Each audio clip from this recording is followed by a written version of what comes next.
Welcome back to another video by myself on the under 450k YouTube channel. And in this video, I'm going to do a breakdown analysis of the markets that I would consider investing in the $600,000 to $800,000 price bracket.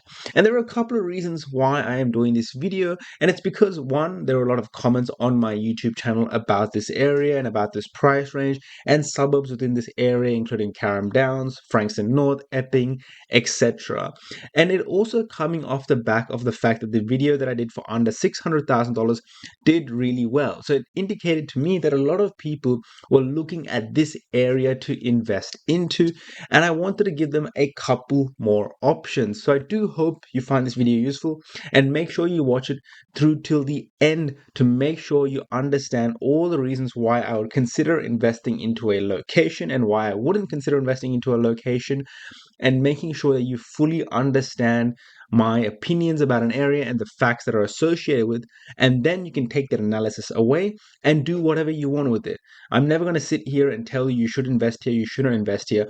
I give you the facts, and then you can make your own decisions about whether you want to invest there or not. Now, for my research purposes, I use hashtag analysis. There is a promo code which I'll have up show on the video as well, which you can use to get 25% off. And then I use these metrics to actually filter down the range of suburbs to a very small list. And I just call this Melbourne high growth. And there are a range of metrics that you can use to actually filter it. If you don't know what these metrics are, make sure you go check out my other video. I'm not going to explain it again in this video. And when you actually put in these metrics, you get a filter of various different suburbs, as you can see here. And when we put in these metrics, we get a couple of suburbs remaining, which is around 8 suburbs. And within these 8 suburbs, I've actually just ranked this by affordability, because when you have a very good affordability in an area, that means there is room for those house prices to grow. When you have very poor affordability within an area, that can strictly hamper just how much a house price can actually appreciate in value. And the first location you can see here is Sydenham. And when we look at Sydenham as a location, we can see that it is on the northwest side of Melbourne, near a lot of popular locations like Taylor's Hill, like St Albans, and etc. And this is sort of on the outskirts of Melbourne, as you can see here, very close to Melbourne Airport as well, but not directly in sort of the flight path. Obviously, you have to double check that, but something to consider. And when we start to look at the associated metrics and data behind it, I will walk you through it. We can already see the yield is around 3.5 to 3.8%, with a good population of 10,000 people, and there hasn't been much growth in the past 3 years. And when we extend this out, we can see that it hasn't been very cyclical, and it has been a very steady growth over its entire lifetime, and it's still going through a bit of a flat period for the past couple of years. We can see rents have been drastically rising, with a 12% increase over the past year, which is very good to see. Yields are growing up as expected, good rented to owner occupier ratio, and affordability is just under 35 years, or just over 35 years. And that's a very good sign to see, because affordability is a very important metric when property investing. And when you're talking about a capital city, when something is under 40 years or under 35 years, that means that location is very affordable for local residents within that area. And that's a very good metric to see for us in terms of the data perspective. Now, there's a couple of other important key metrics that we want to consider, and that's the fact that it has a great rented to owner occupier ratio, as well as very low stock on market, very low building approvals, so no new building periods in the area. And a metric that I love to see is the hold period, and that's sitting around 14 years. That means people who buy a property in that area are on average holding the property for about 14 years, which is very, very good, because the average among Australia is around the 7 to 9 year mark. Vacancy rate is good, around 1.62%, but this last bit of rising is not great. It's around 1.6%. That's not excellent, but it's still good enough for us to consider a location. It will be a small trade-off. So in terms of the data of Sydenham, it is very good. There is obviously that developable land in and around Sydenham and other suburbs likewise. However, because of the low building approvals, this is a location that I would consider investing into if it makes financial sense for me, as well as if you can hold the property at around 4% yield, or a bit lower than 4% yield. Now, the other important consideration when investing into a location is looking at the infrastructure of the area and its ability to travel to the Melbourne CBD. And we can see that it takes about an hour and 10 minutes via a train line to actually get to Melbourne CBD, which is not great and not bad either. It's somewhere in the middle, and this is a good sign to see as well. And when we start to look at past property sales, we can see that the market, you can get properties under $700,000. This one was a 4x2 sold for $697. Another 4x2 sold for $770. This one appears to be a townhouse. I'm not too sure. Another one for under $700,000, but the land per square meter is a bit small, and this one around $800,000. So between that $700,000 to $800,000 range, you can secure a property within Sydenham if that is what you would like to achieve. And just before we go any further, if you have not already, make sure you are subscribed to my YouTube channel. We have close to 1,100 subscribers. We're doing so well, and over 70% of you aren't subscribed to my YouTube channel. So make sure you are subscribed so I can bring you more valuable content. I also do have a completely free newsletter. So if you haven't already, go subscribe. It's a no-brainer. And if you're looking to smash your 2025 property goals, make sure you join my private community. It's $35 a month. It's literally $1 a day, or just about $1 a day. And you gain so much value through it that it is a complete no-brainer. We have over 80 members, 11 reviews, and there is so much value jam-packed into it as well. If you have any questions about it, leave it down in the comments below, but let's get back into the video. Now, the other location on this list is West Meadows, and I'm not going to go too much into West Meadows because I've already covered it in this video here, so make sure you go check that out. But just to give a quick summary, West Meadows is one of those suburbs near Meadow Heights, Roxburgh Park, and a location that is worth considering as well, and in around Broadmeadows as well. Do your due diligence, check the other video out, and make sure you understand what is going on before you invest into that location. The next location that I want to talk about is Skye and Carrum Downs.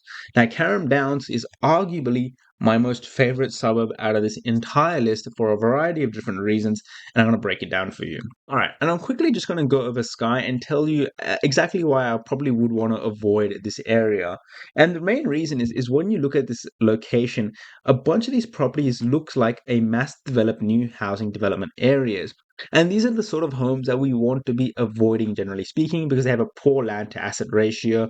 They're built, they're overpriced, and they're not of high standard quality builds. Now, do they have their purpose of giving housing to everyday residents? Absolutely. But as an investment decision, buying a cookie cutter home is not the one we want to do.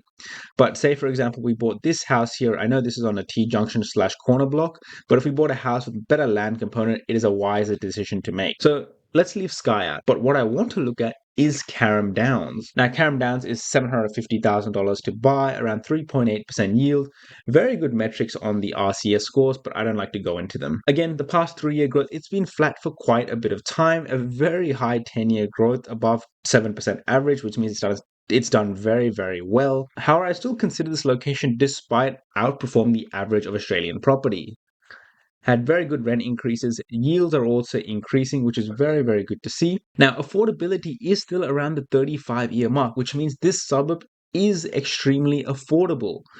The renter to owner occupier ratio is sitting at 27%, which means that there is a lack of investors within the area, which is a good thing to see. It's an owner occupier main area. There's a couple more metrics once again when we look at supply and demand.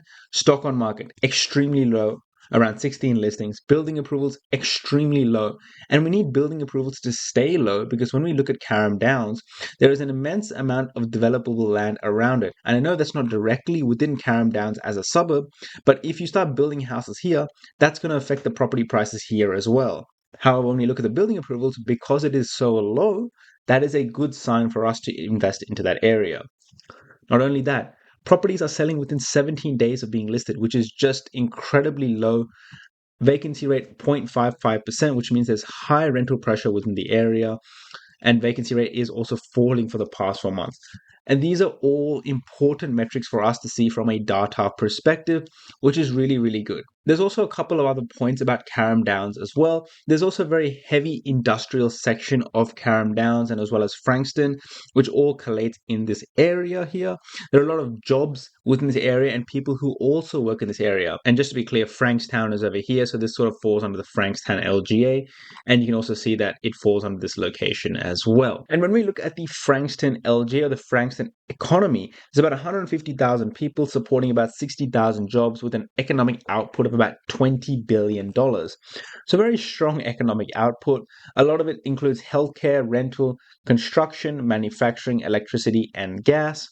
As well as when we look at Carrum Downs on the map, we can see sort of heavy industrial areas as well, giving rise to many, many jobs in this area. Despite all that industrial area, only 33% of people who live in Frankston actually work in the area, but this is not a concern for me when investing in a location. It only really is when it's talking about regional locations. Another important factor when thinking about Carrum Downs is that it's not directly served by any train line, so you most likely will have to find tenants who are okay with traveling via a bus, or also looking for people who have multiple cars, one or two cars at a minimum, when looking at Carrum Downs, because the infrastructure in terms of transport is not very strong. However, it is also very well connected by other major roads within the area, as you can see here, including Dandenong Valley Highway, as well as Peninsula Link here as well. So there are definitely ways to actually get to Melbourne CBD via car if you live in Carrum Downs. So let's take this property for example. We can see that 61 Lyrebird Drive 422 sold for $752,000. And let's find the possible rent. So this one's around $630, this one's around $630, another one for $620. So we can possibly get around $580 to $620. All right, so let's put the numbers into the spreadsheet here. $752,000 deposit. If you go on a 12% deposit, you need about $90,000. If you put a 20% deposit, you need about $150,000. Plus all the extra costs, including stamp duty, you're looking around $200,000 in. Now, not a lot of people have that cash, but you also might have equity. But let's say for case point example, you're going around 12% deposit, you're roughly going to be around $20,000 negatively geared on this property, or monthly around negative $2,000 on this property.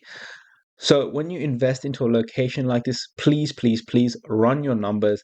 I mean, this is an ideal scenario of about 4.2% yield. But if you invest right and say, for example, this one grows by 5-10%, then you can be coming out on a very good net positive. But you need to understand also the cash flow restraints with it. So that's Carrum Downs. And I think Carrum Downs is one of the most solid investment locations to consider as well. And I'm also going to touch base on Frankston LGA as well. And when we start to look at Frankston, a lot of the concerns might be around its drastic amount of developable land around these locations. I mean, not these ones here, but around Carrum Downs and around these areas here. But when we look at Frankston, it's only got 151 approvals, or 0.3% building approvals, which is very, very low and something that I would not be too concerned about. Now that we've gone through Carrum Downs, Frankston, etc., there's a couple of other locations that it's worth mentioning, I would say. And that's Cranbourne North, Cranbourne West mainly. Statistics and the data behind it is very strong, and if you follow the same pattern, you'll understand why, including affordability, rented to owner occupier ratio. The stock is falling, and there are very low building approvals in Cranbourne North specifically. Right, I'm being very specific about this. This is about markets now within markets. Cranbourne North is a location that I would possibly consider. And if you see Cranbourne West, even though it comes up on our metrics, there is something that concerns me about Cranbourne West, and that's all this new building supply here and the possible new building locations as well. That means more supply. And when we look at Cranbourne, we can see the LGA is Casey City. And when we start to look here, and I go to expert, when we look at the BA ratio, there's a couple of issues that I have here. There's actually quite a lot of supply coming into some of the areas around Cranbourne. And I know that may seem close to Carrum Downs. It is close, but it's not directly in Carrum Downs specifically. And when we start to look at Cranbourne South, we can see that there's around 326 approvals of new homes coming in, or 19%, which is quite high. I mean, there's no homes already, that's why that percentage looks so high, but there is quite a lot of building approvals coming in that area. And we look at Clyde North, Clyde, and Cranbourne itself, we can start to see more and more building approvals within that area, in and around that area. And so this makes me slightly more risk averse. Another 389 homes. And when we look at Clyde, we scroll down, 615 homes. Clyde North, we can see 2,593 homes. So there's a huge amount of building happening around Cranbourne East, West, Clyde North, Clyde, and Cranbourne South, and Devon Meadows. And when we look at the region level of Casey, this further proves my point. There's around 4,000 new homes coming into that area. And this concerns me. Now, the reason I'm making this point is because a lot of people are considering buying into Narrawarrant South as well.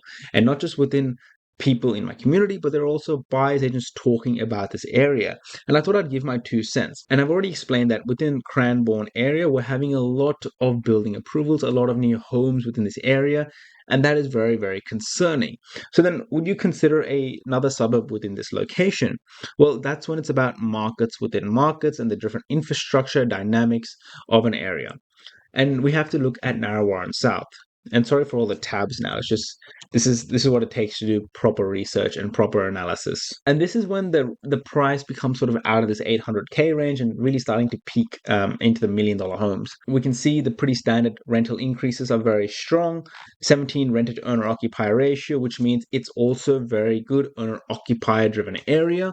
We can see affordability is tremendous. I mean, it's 40 years to own a home that's costing around $900,000 within Narrawarrant. And I know that may seem ludicrous, but when we're talking about capital cities, this is what an average metric looks like, and below average if you ask me. There is very low stock on market. There's a decreasing amount of days on market. I mean, there's slight uptrend there, but there's also a decreasing stock on market as well as very low building approvals. The one thing that's concerning is around a 2% vacancy rate. It's high, it's not too high, and there has been a recent uptick in that as well, but a very decreasing inventory. Now that we know that the data metrics of Narrawarrant South and Narrawarrant are very strong, they look very good, there's low stock on market, affordability is good, the vacancy is all right, but not great, but would you consider this location? And the short answer is yes. A lot of the building approvals is happening to the south of Cranbourne, around Clyde North, around Cranbourne West and Cranbourne South, and you can see more new building developments happening in and around this area. Whereas we can see that Narrawarrant is further up north where there is less developable supply actually available to build. I mean, you can see small pockets here, but it is still further away from it. And so this is one of the risks that you must consider when actually investing into an area. And I think that risk is a small trade off that you might have to make. And we know with Melbourne that they have an infinite amount of land supply. They can continue building till the day ends, right? They've just got so much land to keep building. When you're closer and closer towards the CBD, these properties will just inherently have more value. So I hope that makes sense. If you're considering to invest into Melbourne around that $600,000 to $800,000 price range, you need to understand that cash flow might not be the best, but if you get good capital growth, you can end up being in a net positive. And that's the important thing to remember. You might lose $10,000 to $20,000 a year, but if your property appreciates by 5-10%, you'll end up being better off than you expect. So I hope that helps. And if you have any questions, leave it down in the comments below. And if you have not already, make sure you join my private community, and I will be able to help you, guide you, mentor you into your next investment property, whether it's your first or your 15th. I will be able to help. Till next time, thank you very much. Have a great weekend.